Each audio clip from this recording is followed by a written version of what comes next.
Down and tracking forward in 5, 4, 3, 2, and 1. I have Joel, Kenneth, we have Malik. All right, ladies and gentlemen, 2 things before we get started today. Number 1, I wanted to show you this. I wasn't happy about it, and I wanted you guys to see it too. This is our average for Dream Dollars for the week. Week 1, we were neck and neck the whole week with Duke. And then the first week, we beat them. This week, unacceptable. Absolutely unacceptable. I am too competitive to be down here. And I know you are all too competitive to be down here. So we're going to get it for the rest of the week. We're going to work hard, we're going to go hard, and we're going to nail it, okay? This will not happen again. I'm not going to let that happen again. And hopefully, you all will help me with that. Now, before you think it's all bad news, I wanted to recognize everybody as a class and then a couple individuals. As a class, yesterday, I tallied up our exit slips from our lesson.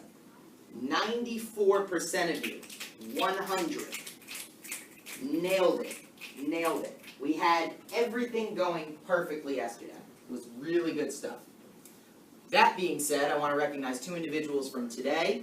Today and Chris Brown came right in, put their things on the floor, started reading. Very impressive, so thank you both for that.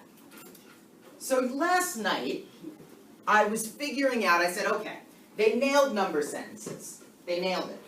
It means that this group truly understands math, not just in numbers and equations and things like that, but more on a big level sort of thing, and that's what I want to do today. Our lesson today is math in a larger sense. And when we talk about math in a larger sense, let's go ahead and flip to the first page of our packet, we're talking about data. Now, what you guys don't know is that when I was in college, I actually majored in political science, so I'm a bit of a data junkie. That's what we do. We love data. We love studying things. And the reason we love studying things is actually way more complex than you might realize. Or actually, it's not complex at all. It's actually quite simple.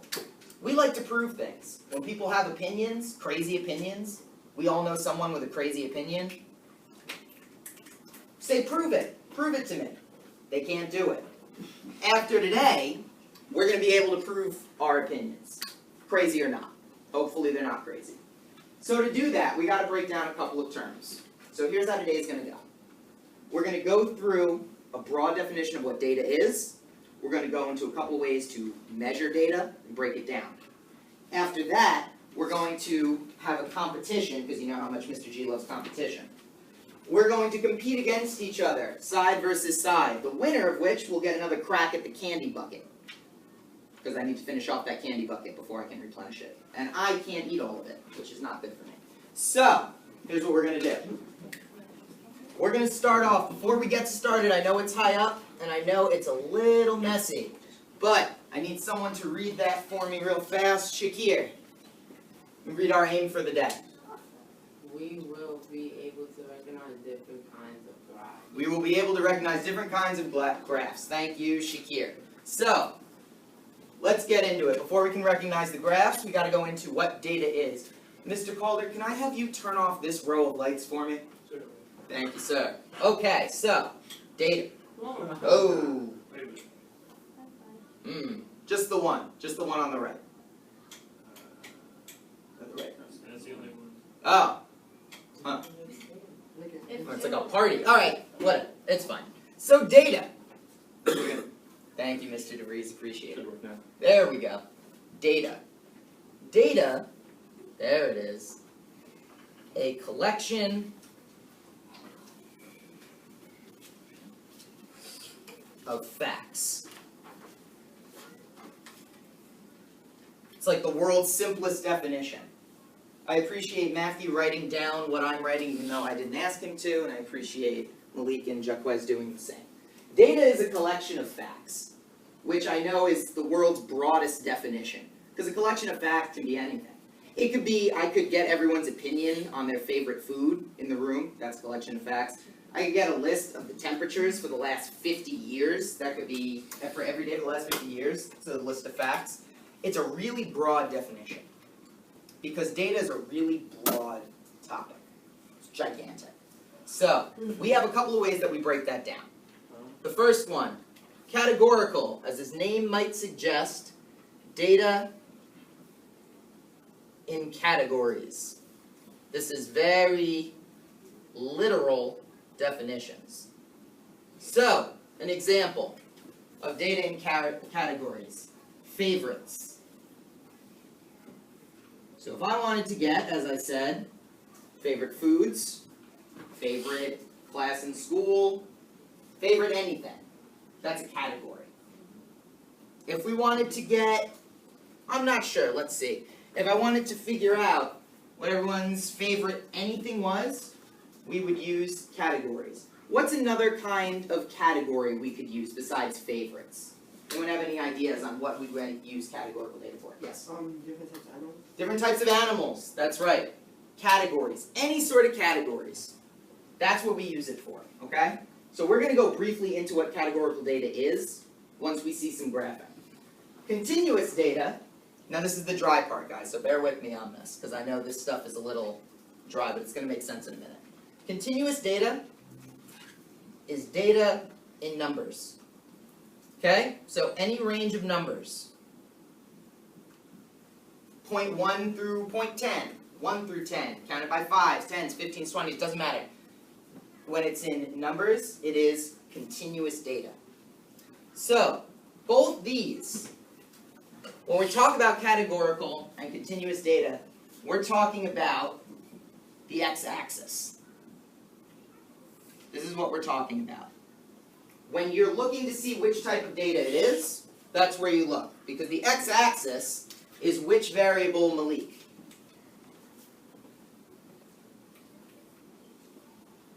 It's not on. We've talked about it in class. You know it. The independent variable. Correct. Correct. Thank you, sir. Independent variable.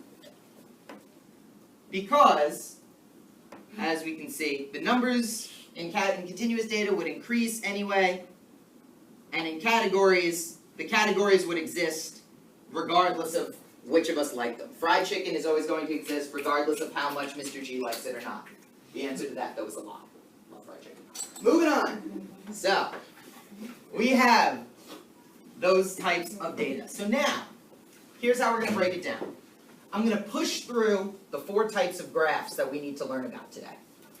Each type of graph I'm going to explain a little bit about what it is and how we use it, and a fact about it.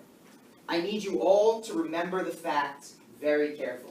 Reason being, that is what I'm going to be checking for later to make sure you understand fully what we're doing. Okay? So look down at the first type of graph we have here. We have a bar graph. Raise your hand, quick show of hands if you've seen a bar graph before. You've probably seen bar graphs in, what, 2nd grade? Something like that. You've seen bar graph. What was that, Dale? What grade?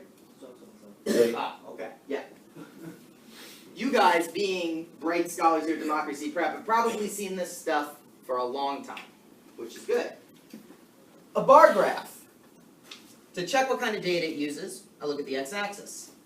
Apples, orange, banana, kiwi fruit. Fruit, which means it's a category. So this makes our x-axis categorical data. Okay? Now we use a bar graph to measure how much of a particular category a group has, or prefers, or is a part of. So an example of that is if I wanted to take down everyone's favorite flavor of ice cream, right? So let's break it down into categories real fast. C is chocolate, B is vanilla, S is strawberry. Joelle, one more flavor of ice cream. Cookie dough. Ooh. Yes. Cookie dough. Right on. Okay, now this is a very, very small, very poorly made graph, but that is okay. So we have 0, and we're just going to go up by 5s, just in the interest of time. 10, 15, and then 16. You should not graph like this. This is very, very not accurate, but for the interest of time. So, quick show of hands on whose favorite ice cream or whose favorite ice cream is chocolate. Show of hands. Thank you. Ooh, I'm gonna say that too. I like chocolate ice cream too. So there you go. Vanilla. Any fans of vanilla? Two more. All right. Oh, this is not a very good looking graph, but that's okay. Strawberry. You can't raise your hand twice for favorite ice creams, guys. I like all ice creams. What's your favorite about, man? For the sake of our study, one at a time. And last but not least, cookie dough. Oh boy. Okay, so, and jeez, times have changed. Okay, so that was about all of you. So, as we can see from this poorly made graph, I know, it does kind of look like. Alright, let's bring it back, guys. Let's get through this. We got a lot of stuff to do. So, as we can see from this, the class favorite is cookie dough ice cream. So that's what a bar graph is useful for. It allows us to see totally what the sample size, that's what you call the group, in